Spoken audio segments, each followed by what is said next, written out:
Я замужем в течение 18 лет.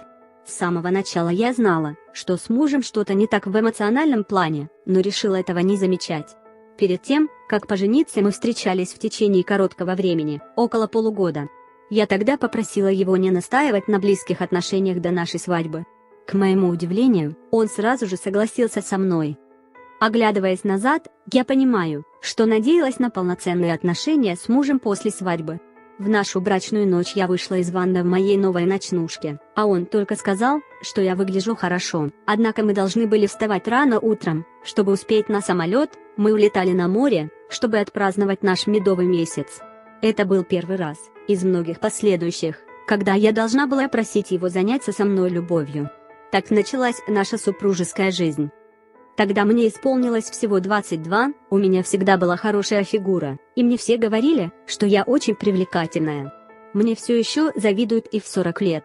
Во время нашего медового месяца мы ни разу не занимались любовью. Оправданием у мужа было то, что он в первый же день сгорел на солнце.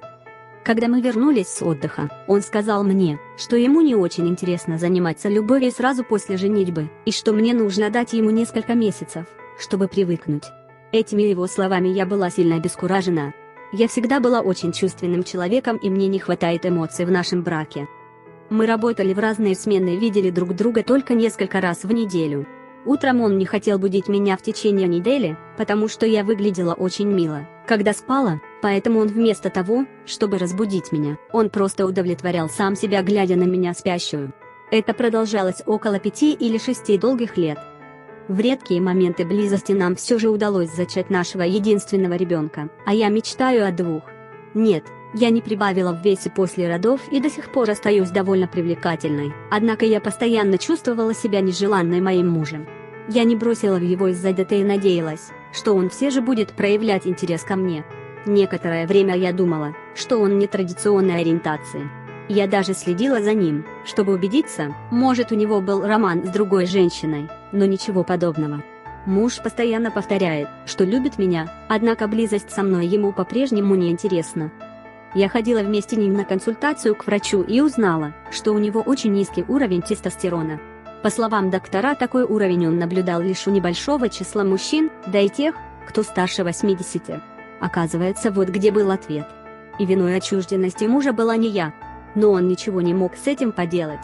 Муж несколько лет подряд делал уколы, использовал разные виды крема, которые повышают эякуляцию, и все зря, ничего не изменилось, он по-прежнему не испытывает желания заниматься со мной любовью. За время нашего брака я лишь несколько раз видела желание в его глазах. Он говорит, что любит меня, что я очень привлекательная. Однако и в хорошие времена мы никогда не занимались любовью чаще, чем раз в месяц. Затем близость между нами упала до 4 или 5 раз за год, а потом и вовсе случалось 1 или 2 раза в год. При этом мне всегда приходилось его просить об этом. Доктор говорит, что мой муж бесполый, этот редкий случай наблюдается всего у 1% населения. Он не испытывал и никогда не почувствует обычного желания обладать женщиной, присущего большинству мужчин. После посещения врача муж испытал явное облегчение от того, что ему больше не придется иметь дело с моими требованиями, и он не понимает, почему я не рада этому. Время от времени у мужа появляются фантазии, в которых он желает видеть, чтобы его жена была с другим мужчиной. Он хочет сидеть в комнате и наблюдать, как на нашем супружеском ложе меня ласкает другой мужчина, а потом и занимается со мной любовью. Однако муж ни разу не говорил, что хотел бы быть третьим. Ему хочется наблюдать, но не участвовать самому. Возможно, он говорит об этом из чувства вины, что не может или не хочет самостоятельно удовлетворить меня. Однако я пока не могу решиться на такой опыт.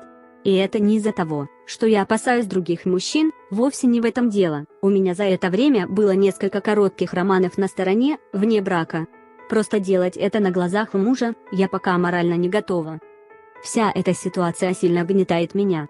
Особенно тяжело осознавать, что я живу рядом с человеком, который никогда не желал меня и не хочет исполнять супружеские обязанности. Он хороший человек, но понимание того, что я никогда не привлекала его по-настоящему, причиняет мне боль. Я не знаю, может, правильно было бы оставить его. Я совсем не готова покончить навсегда с моей чувственностью.